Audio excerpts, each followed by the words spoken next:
ఈ గాంజా అనేది చాలా చిన్న ఇష్యూలా కనిపిస్తుంది, కానీ అది ఒక లైఫ్ని చాలా దారుణంగా స్పాయిల్ చేస్తుంది. సో ఇట్లాంటి వాటికి మెడిసిన్స్ ఇస్తేనో, లేదా ఒక డాక్టర్ దగ్గరికి వెళ్ళి మెడిసిన్స్ తీసుకుంటేనో, 4 రోజులు మెడిసిన్స్ ఇస్తేనో తగ్గవు. మెడిసిన్స్తో ఏ బ్రెయిన్ మారదు. అట్లా అనుకుంటే అందరు బ్రెయిన్ షార్ప్ ఉంటాయి. దీనికి ఒక ప్రోటోకాల్, ఒక స్ట్రక్చరైజ్డ్ ట్రీట్మెంట్, ఒక స్ట్రక్చరైజ్డ్ ప్లాన్ అనేది డిజైన్ చేయాలి. ఒక్కో పర్సన్ ఒక్కో విధంగా ఉంటాడు. ఒక మనిషి మందు తాగుతున్నాడంటే, ఒక మనిషి గంజా తీసుకుంటున్నాడు, ఒక వ్యక్తి దీనికి అడిక్ట్ అయినాడంటే ఎన్నో రీజన్స్ ఉంటాయి. ఒకనికి ఫైనాన్షియల్ రీజన్ ఉండొచ్చు, ఒకరికి ఎడ్యుకేషనల్ రీజన్ ఉండొచ్చు, ఒకరికి ఫ్యామిలీ ఇష్యూస్ ఉండొచ్చు, ఒకరికి లవ్ ఇష్యూస్ ఉండొచ్చు, ఒకరికి కెరీర్ ఇష్యూస్ ఉండొచ్చు, ఒకరికి రకరకాలుగా. సో తీసుకునే ఒకటే మందు కానీ గంజాయి కానీ అది తీసుకునే ఎందుకు తీసుకుంటున్నారు, అది మనం ఫస్ట్ ట్రిగ్గరింగ్ పాయింట్. అక్కడ మనం స్ట్రెస్ చేసి దాన్ని మనం కంట్రోల్లోకి తెచ్చుకుంటూ, దీన్ని రీహాబిలిటీలో పెట్టుకొని, దీన్ని డీఅడిక్షన్ చేసుకుంటూ, దీన్ని కంట్రోల్ తీసుకొస్తూ, దానికి ఏదైతే సమస్య ఉందో దాన్ని సాల్వ్ చేసుకుంటూ ముందరికి వచ్చి ఒక ప్రోగ్రామ్ అయిపోయిన తర్వాత, ఒక 100 days తర్వాత రెండింటిని సెట్ చేసినప్పుడు then a person will change. Just ఏదో ఒక మెడిసిన్స్ తీసుకోవడం, ఓ 10 మంది మాట్లాడడం, ఇంట్లో పెద్దోళ్ళు మాట్లాడడం, దానివల్ల ట్రీట్మెంట్ రాదు. చెవిటోని ముందర శంఖం ఊదినట్టే ఉంటుంది. సో ఈ విధంగా ఉంటుంది అనమాట. కానీ ఇంటెలెక్చువల్ డిజేబిలిటీ అంటే ఏంటండి యాక్చువల్లీ? ది థింగ్ ఏంటంటే అండి, సింపుల్ అండి, ఈ సింపుల్ వాడుక భాషలో చెప్పాలంటే ఇంటెలెక్చువల్ డిజబిలిటీ అంటే మన బ్రెయిన్ ఏదైతే సమయానికి తగ్గట్టు పెరగాలి. ఫర్ ఎగ్జాంపుల్, జనరల్గా పిల్లలు, ఇప్పుడు మనం ఒక 16 years బాబుని తీసుకుంటే ఎట్లా ఉంటాడు, 16 years బాబు ఏం చేయాలి అంటే ఇంటర్మీడియట్ చదువుతూ ఉంటాడు. ఇంటర్మీడియట్లో వాడు ఏం చేస్తుంటాడు, ఓకే అంటే 16 years వరకు తన సెల్ఫ్ డిసిషన్ తీసుకోవడం వస్తుంది, టైంకి తినాలి, ఈ సిచ్యువేషన్ వచ్చినప్పుడు ఈ విధంగా చేయాలి, ఇంట్లో మంట వచ్చినప్పుడు బయటకు వెళ్ళిపోవాలి, ఆర్పాలి, ఫ్యామిలీ అంటే ఇది, తన ఓన్ థింగ్స్ అతను చేసుకోవాలి, చదువుకోవాలి, కెరీర్లో సెట్ కావాలి అనే విధంగా ఉంటారు. This is normal. అయితే ఐడి పేషెంట్స్ ఎలా ఉంటారంటే, వాళ్ళకు బ్రెయిన్ అప్రాప్రియేట్ టు ఏజ్ పెరగదు, బాడీ పెరుగుతుంది, బ్రెయిన్ పెరగదు. సో నీ బాడీ 16 years, 17 years, 18 yearsలో ఉంటుంది, కానీ నీ brain age 5 years. Got it? అంటే 18 ఏళ్ల బాబు ఆయన చేసే బిహేవియర్ 5 ఏళ్ల పాప ఎట్లా చేస్తారో అట్లా చేస్తుంది. 5 ఏళ్ళలో ఏం చేస్తారు, కావాల్సింది ఇవ్వకుంటే ఏడుస్తారు. వాళ్ళు అడిగే విధానం ఎట్లుంటుంది, జుట్టు బట్టి గుంజడము, తీసుకోవడము. 5 ఏళ్ల బాబు తన వాష్రూమ్ తను క్లీన్ చేసుకోవడం రాదు, యూరినల్స్ క్లీన్ చేసుకోవడం రాదు, బట్టలు వేసుకోవడం రాదు, తినడం రాదు, మాట్లాడడం రాదు, రాయడం రాదు. అదేవిధంగా ఐడి పేషెంట్స్ కూడా వాళ్ళ బ్రెయిన్ అనేది డెవలప్మెంట్ ఆగిపోతుంది, స్లోగా అవుతుంది.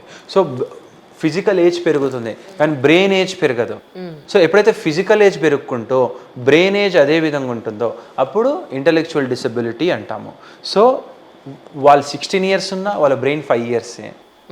సో దీన్ని ఎట్లా ట్యాకిల్ చేయాలంటే, ముందుగానే గమనించి 5 years, 6 years అనేది తెలిసిపోతుంది బాబు ఏ రూట్లో వెళ్తున్నాడో. అప్పటి నుంచే మనము బేసిక్ ట్రైనింగ్ ఇవ్వాలి. దానికి మెడిసిన్స్ అనేవి ఏమి ఉండవు, దానికి ఓన్లీ ట్రైనింగ్. తన యొక్క డైలీ యాక్టివిటీస్, తన యొక్క అట్లీస్ట్ మినిమం ఒక సమాజంలో బతికే విధంగా తయారు చేయొచ్చు with right treatment at right age. ఒకసారి ఏజ్ దాటిపోయింది, టైం దాటిపోయింది, ఎవరు ఏమీ చేయలేరు. సో దీన్ని చాలామంది గమనించుకోవాలి. ఏదో వదిలేసుకుంటే అది పేరెంట్స్కి పెయిన్, అండ్ అదేవిధంగా వాళ్ళ యొక్క పేషెంట్స్ కూడా చాలా సఫర్ అవ్వడం జరుగుతూ ఉంది. సో ఈ ఐడి రావడానికి రీజన్స్ చాలా ఉంటాయి. ఐడి రావడానికి అంటే ఇది హెరిడిటరీ మళ్ళీ ట్రాన్స్ఫర్ అయ్యే అవకాశం ఉంటుందండి? అంటే ఇప్పుడు ఏ ఇల్నెస్ అన్న తీసుకోండి, నాట్ ఓన్లీ ఐడి, ప్రతి ఒక్క ఇల్నెస్కి ఒక సైంటిఫిక్ రీజన్స్ ఉంటాయి. జెనెటిక్ రీజన్స్ అనేవి 100% ప్రతి ఒక్క ఇల్నెస్లో ఉంటుంది. జెనెటిక్ ఇన్వాల్వ్మెంట్ ప్రతి ఒక్క దాంట్లో ఎంతో కొంత కాంట్రిబ్యూట్ అయితే చేస్తుంది. కరెక్ట్. సో ఆ విధంగా ఎవరైతే ఇంటెలెక్చువల్ డిసబిలిటీ ఉన్న హిస్టరీ ఉంటుందో ఫ్యామిలీలో, ఈ రోజుల్లో జీన్ మ్యాపింగ్ అని ఉంటుంది. జీన్ మ్యాపింగ్ చేయించుకొని నెక్స్ట్ పుట్టబోయే పిల్లోడికి ఎంత వరకు వచ్చే ఆస్కారం ఉంది అనేది వాళ్ళ mother and father genetic test, ఆ ఫ్యామిలీ ఎంటైర్ జెనెటిక్ టెస్ట్ చేసి మనము గెస్ చేయొచ్చు అనమాట. దాన్ని బట్టి నెక్స్ట్ పుట్టబోయే బేబీని ఏ విధంగా ప్లాన్ చేయొచ్చు ఏంటి అనే విధంగా మనము దాన్ని సెట్ చేసుకోవచ్చు. రైట్. సో ఓవరాల్గా ఈ యొక్క ఏదైతే ఇంటెలెక్చువల్ డిసెబిలిటీ ఉందో ఈ ఇంటెలెక్చువల్ డిసెబిలిటీ అనేది ఎర్లీ స్టేజెస్లోనే కనబెట్టాలి. దానికి రైట్ థెరపీస్ రైట్ ట్రీట్మెంట్స్ తీసుకొని ఒక బాబుని 10-15 ఇయర్స్ వచ్చే వరకు తనకు తను బతికేటట్టు చేస్తే అందరూ హ్యాపీ. కానీ అట్లే వదిలేసుకుంటే మాత్రం అది ఎప్పటికీ తగ్గదు. మూడ్ డిజార్డర్స్ అంటే ఏంటి యాక్చువల్గా? మూడ్ అంటే సింపుల్. అరే ఈరోజు నా జనరల్ టాక్ మాట్లాడుకుంటే అరే ఈరోజు నా మూడ్ బాగాలేదు అంటారు. ఏం బాగాలేదురా అంటే అరే ఈరోజు జరిగింది కాలేదురా అంత బాధగా ఉంది అంటారు. దాని తర్వాత అరే ఈరోజు నేను చాలా హ్యాపీ ఉన్నా, మూడ్ బాగుంది, చలో ఎంజాయ్ చేద్దాం, ఏమైనా చేద్దాం. Mood is very simple. నీ డైలీ రొటీన్లో నువ్వు ఏ విధంగా అయితే ఒక సిచ్యువేషన్కి రియాక్ట్ అవుతున్నావో దాన్ని మూడ్ డిసైడ్ చేస్తుంది. ఫర్ ఎగ్జాంపుల్, నీకు ఒక గుడ్ న్యూస్ వచ్చింది కానీ నీ రియాక్షన్ నెగిటివ్ ఉంది అంటే నీ మూడ్ బాగాలేదు. అండ్ ఒక బ్యాడ్ న్యూస్ వచ్చింది, దానికి నువ్వు హ్యాపీగా రియాక్ట్ అయినావు, అది కూడా మూడ్ డిజార్డరే. సో మూడ్ డిజార్డర్ అనేవి డిప్రెషన్ అండ్ ఈ మేనియా, బైపోలార్ డిజార్డర్స్ ఇవి ఉంటాయండి. ఇవన్నీ దాని కిందకి వస్తాయి, మూడ్ డిజార్డర్ కిందకి వస్తాయి. Right right. సో ఈ మూడ్ డిజార్డర్స్లో మేజర్గా ప్లే చేసే న్యూరో ట్రాన్స్మిటర్స్ ఉంటాయి. సెరోటోనిన్, నారెపినెఫ్రిన్, డోపమిన్ అని. సెరోటోనిన్ మేజర్గా ప్లే చేస్తుంది. ఎప్పుడైతే మీ బ్రెయిన్లో సెరోటోనిన్ లెవెల్స్ హై ఉంటాయో మీ యొక్క మూడ్ హ్యాపీ ఉంటుంది. ఎప్పుడైతే మీ బ్రెయిన్లో సెరోటోనిన్ లెవెల్స్ డౌన్ ఉంటాయో మీ యొక్క మూడ్ సాడ్ ఉంటుంది. Simple. So situation will make your brain to release serotonin levels depending on the situation.